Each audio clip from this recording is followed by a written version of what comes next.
Reggie here, your friendly neighborhood bodybuilder and comic book collector, and I want to welcome you to another one of my recordings. In this recording, I want to spend a little bit of time talking about a book that had a dramatic impact on me back in the day when I originally read this book back in 2004. And even to this day, to be honest with you, there are principles that I continue to apply to my life. And I think that's always a testament to any kind of book that has that type of staying power, right? And has the ability to stick with you and continue to influence your behaviors, your actions, your thought processes. And so I think that this is a real testament to the power of the written word. And the book that I actually want to talk about is not a comic. It's not actually a comic book. It's actually a business book. And if you guys have been following this channel for any length of time, you know that I'm a huge fan of taking principles that I've learned from business and from corporate America and kind of applying them to comics. It's actually one of the things that I really enjoy doing because I think that there are so many aspects of our life that we kind of segment off without fully realizing and appreciating just how applicable lessons can be to other aspects of our life. Like there are things that happen in the comic book world that I think are applicable to outside the comic book world, and there's certainly things outside the comic book world that have an impact on how we collect and how we look at this market and this hobby as a whole. And so that's kind of what I want to do is I want to take some time to kind of talk about this really cool book. And the truth of the matter is, many of you may not have even read this book before, which is perfectly fine because I'm going to give you a little bit of a context and a little bit of setup as to what this book is all about. At least what my takeaways were. At least what my takeaways were from this book over these many years. So I could completely be making half this stuff up that I'm going to say, but the book is still out there in print if you ever wanted to actually check it out. But the book spent a lot of time talking about a concept of a blue ocean and a red ocean. And again, this is the blue ocean strategy. And so metaphors, right, are really important here. So there was a blue ocean and there was a red ocean. And in the red ocean, it was basically what they called the bloody waters, right? The bloody waters of competition, where competition was fierce. Right? There in this red ocean, there was a lot of competition and a lot of competitors that were in there vying for their opportunity to get at one of the very few fish that was actually swimming around in these bloody waters. Now, contrast that to the blue ocean. There was a blue ocean where it was calm and it was peaceful and it was very serene, and there were few, if any, competitors that actually happened to be in this water. But more importantly, there were lots of fish. There was lots of opportunity out there to be had by those very few competitors that were actually fishing in these blue waters.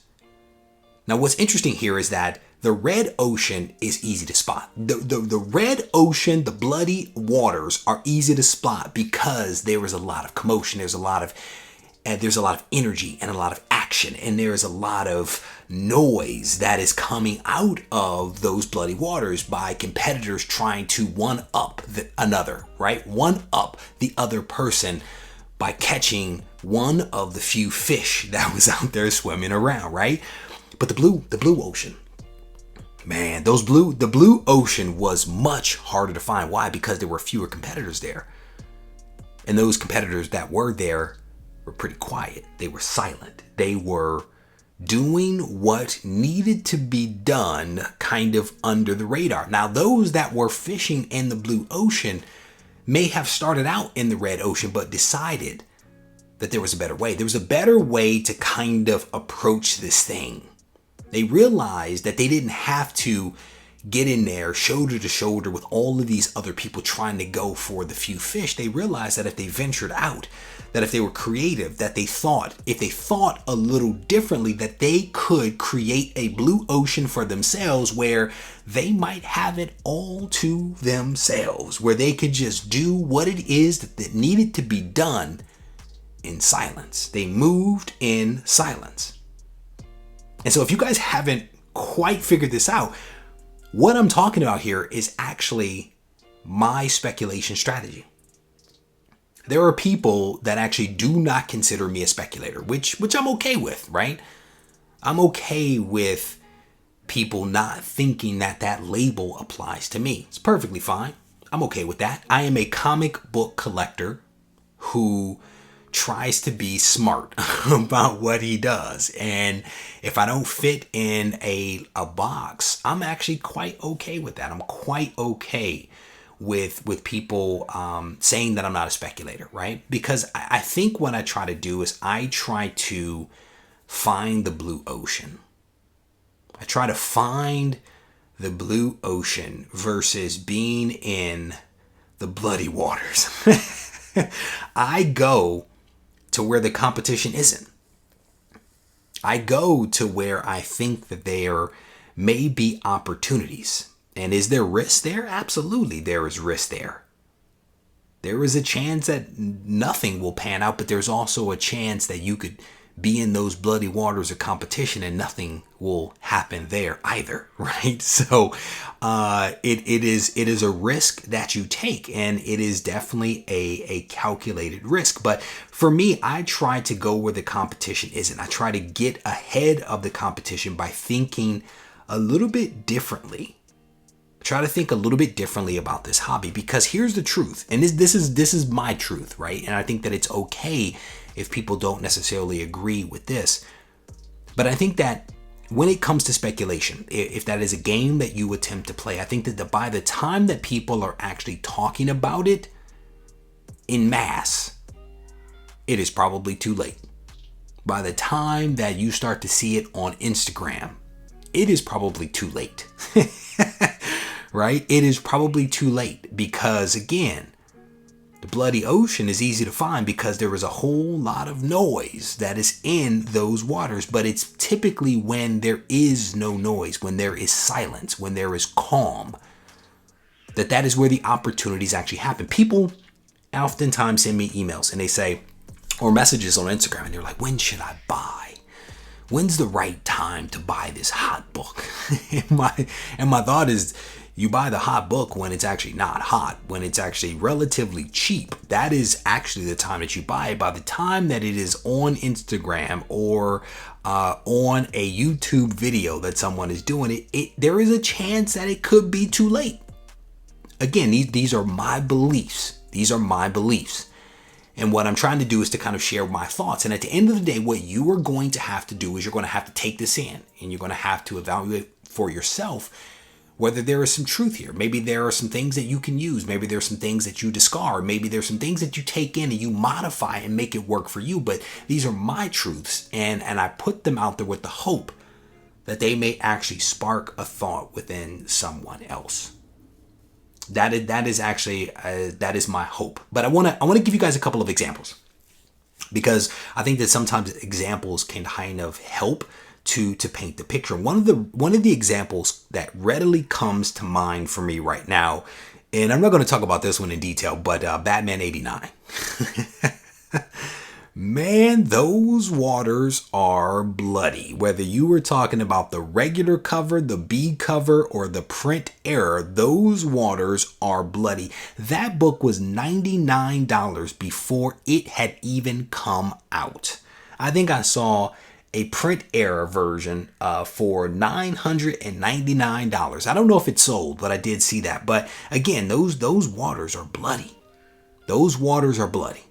And if you were able to find one for like $4 or whatever the cover price was, that hey, go for it. But hopefully you were able to get it and then turn around and sell it, because who knows what the future is going to bring with that particular book. We don't know whether that book will retain its value or not. There were a lot of people that actually were able to get it and were incredibly disappointed with what they actually saw inside the book. I didn't buy it. So I am honestly going off of anecdotal evidence here. And so if I'm wrong in this, I'm not going to be ashamed to admit that I got it wrong, right? Because I am going off of anecdotal evidence. And if you knew the time at which I was recording this video, you would understand, like, this is like real time stuff, right? But Another example that readily comes to mind is Moon Girl and Devil Dinosaur number 28, the first appearance of Omnipotentus. And if you have been collecting for about 2 years or so, you may have actually seen the rise and the fall and the rise of this particular book, because this book was hot. It was hot in early 2019, if memory serves. This book was hot because Omnipotentus was in the book, right? It was hot. But I'll tell you, by the end of 2019, a raw copy of that book was selling for $4.99. And I know that because I actually went back to eBay and actually looked up the price earlier today. It was $4.99 in December of 2019. You can actually look that one up. A graded version of Moon Girl and Devil Dinosaur was $47 at a CGC 9.8 in December of 2019. I actually gave this book away earlier this year in 2020. Gave it away as an A-OK to somebody because I think it still had a couple of dollars worth of value. But it was one of those books that was in the collection. Probably should not have bought it, but I bought it for cover price because it was like the spec book at the time. And I bought it and then it cooled off and I was like, it's been in the bin for a long time. Let me go ahead and give it away to somebody who might actually appreciate that particular book. And so they probably made out like a bandit because I gave them the book for free. And as you know, if you were listening to this in, February of 2020, you know that book is hot again. How hot? How hot is that book? It is incredibly hot. Raw copies of that book are selling right now, not for $60. Some bought it for $60, not for $64, but some got it for $64. Not $89. Some got it for $89. Some actually paid $119 for a copy of Moon Girl and Devil Dinosaur number 28. And this was, I think the last sale that I looked at might have been earlier today. $119. February of 2020, somebody bought that book for. Graded books, $152 up to $250 up to $278 up to $295 for a 9.8 copy of this particular book. The waters are bloody. Whether you look at what happened in 19 or whether you're looking at what's happening right now in 2020, because the real question is, where is this book going to finish? And I think that a lot of the speculation around this particular book is that there is some belief that Omnipotentus is actually going to have some significance in a book that is actually going to be coming up, right? Is going to have a significant role. The question becomes, is that character going to maintain its value? And will Moon Girl and Devil Dinosaur number 28, dope cover, it's a dope pink cover, will it maintain its value moving forward? But those waters of speculation, those bloody waters are, man, they are fierce, right? And the truth is that you can really only make your money if you're able to sell this book in a timely fashion after you actually buy it. Those people that sold that book for $119, the question becomes, can they actually sell that book in a timely fashion to be able to recover those dollars? Because let's say that they don't sell it and they decide to hold it. What is going to happen to that book 6 months from now? If what we believe to happen, to be happening, if it doesn't happen, what happens to that raw book that they now paid $119 for plus shipping? Right? $295 for a 9.8 of a book that just sold 2 months ago for $47. People ask me, when is the time to buy? When the book is not hot. When the book is at $47. That is the time to buy this particular book. But here's the thing. Though that is an example of the red ocean. So the question becomes, where is the blue ocean? The blue ocean is where people are not. And I'll tell you, I'm not going to tell you my secret. I'm not going to tell you my theory just yet, but what I will tell you is that where they aren't, and here is a good example, they are not looking at Adam Warlock right now.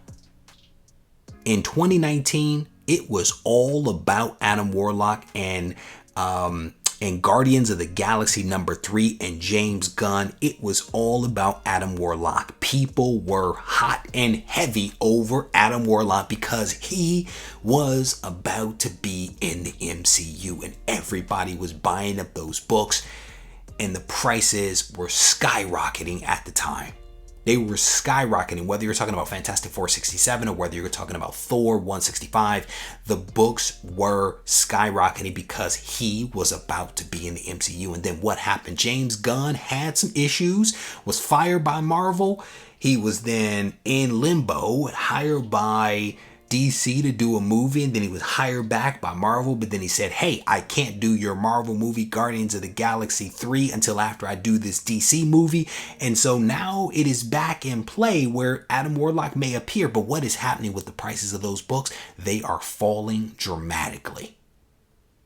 Those books have fallen in value dramatically. Why? Because everybody is on Omnipotentus and the new Batman 89. That's where people's attention is focused, right? So because people are focused on the bloody waters, the question becomes, where are the opportunities? The opportunities are in the blue ocean. And where's the blue ocean? An example of that is Thor 165, right? And this is actually something that was covered by a really, really talented, insightful blogger that did the Go Collect speculation thing, right? He put up a blog post which caught my attention as I covered it for Go Collect. And that's part of the reason why I'm giving this example, because it's not my secret. It's already out there in the public domain, but it's a great illustration of red ocean versus blue ocean. Thor 165, 5.5 is actually selling for $210. A 6.5 is selling for $300, and another 6.5 is selling for $285. Those are recent prices of graded Thor 165, which is a glorious cover featuring Adam Warlock. Raw copies of this book, if you can believe this, raw copies of this book recently went for $75. But it gets even better if you were the buyer, right? $20. One went for $5. And this was probably a book that might have been like a 5.0-ish. Went for $5. Somebody cleaned up on that one. I don't really understand that one. But my point is that the prices of Thor 165 right now today are very different from what they were when there was all of the hype surrounding Thor at the time. And I'm sorry, Adam Warlock at the time, when people were gobbling these books up.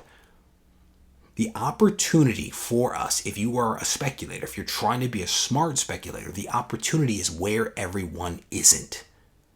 When people are making videos and they're putting out all of these alerts and they're talking about on the Twitters and they're posting about it on Instagram, those are potentially, again, for your consideration, those potentially are not the opportunities that you actually want to go after, unless you have some kind of inside track or unless you're able to move very nimbly, right?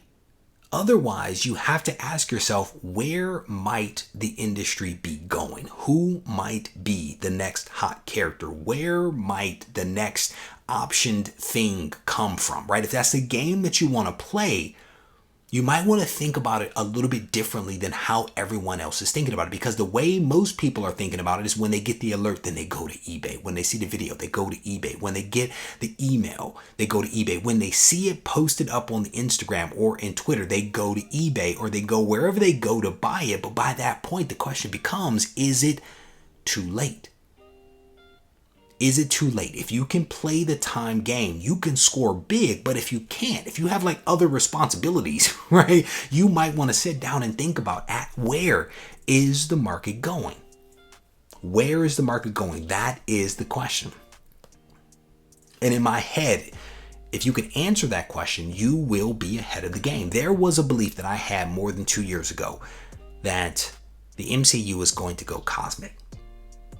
And I still believe that to this day. I invested heavily in buying up cosmic related books because I believe that was the future. But it's also, let's be completely transparent, I did that because I also have an interest in cosmic characters. I didn't necessarily buy these books because I wanted to turn around and sell them and make a ton of money. I bought these books because I was going to buy them anyway. And in order to get ahead of high prices, I asked myself, where is the market going to go? If the market's going to go here and I'm going to buy that thing anyway, let me buy it now when no one's paying attention. That is exactly what I did for a lot of Jack Kirby stuff. All of the Eternal stuff I bought more than 2 years ago.